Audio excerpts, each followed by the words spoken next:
Hello అండి, happy independence day to all the Telugu traders.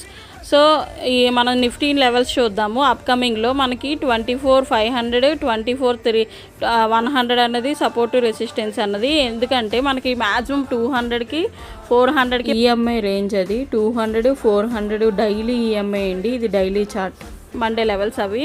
So every weekend మేము పిల్లలకి ఏదో ఒక యాక్టివిటీ కానీ ఏదో ఒక నాలెడ్జ్ బయట అవుటింగ్కి తీసుకెళ్తాం కదా. ఈరోజు ఇండిపెండెన్స్ డే కాబట్టి మేము పవర్ ప్లాంట్కి తీసుకెళ్ళాం, అక్కడ కోల్ ప్లాంట్కి తీసుకెళ్ళామండి, అండర్ గ్రౌండ్ తీసుకెళ్ళాం. ఇక్కడ చూడండి, సో అక్కడ బాయిలర్స్లోకి ఎలా కోల్ వెళ్తుంది, ఎలా అవుతుంది, ఆ ప్రాసెస్ అంతా ఎక్స్ప్లెయిన్ చేసాం. ఇక్కడ కోల్ ప్లాంట్లో ఆ కన్వేయర్ బెల్ట్స్ ద్వారా ఎలా వెళ్తుంది ప్రతి ఒక్కటి కూడా పిల్లలకు చూపించాం. మా పాప అయితే భయం భయం అంటూనే ఉంది, అండర్ గ్రౌండ్ కాబట్టి.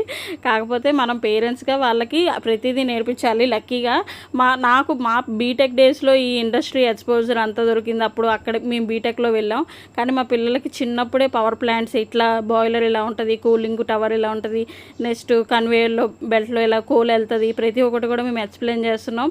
యాజ్ ఏ పేరెంట్స్గా మనం ఏంటంటే మన నాలెడ్జ్ని మన పిల్లలకి షేర్ చేసుకోవాలి. అది కూడా మనం చిన్నప్పటి నుండే పిల్లలకి ప్రతిదీ నేర్పించాలి. వాళ్ళ బుక్స్లో నేర్చుకునేది కంటే కూడా మనం పిల్లలకి ఇలా ప్రాక్టికల్గా చూపించాలండి ఏదైనా సరే. సో వీలున్నంత వరకు మీరు ఏ వర్క్ చేస్తున్నా సరే మీ పిల్లలకి ఆ ఫీల్డ్ గురించి చిన్నప్పటి నుండి నేర్పించండి. ఫర్ ఎగ్జాంపుల్ ఫైనాన్స్లో ఉంటే మీరు దాని గురించి పిల్లలకి చెప్పండి. Thank you.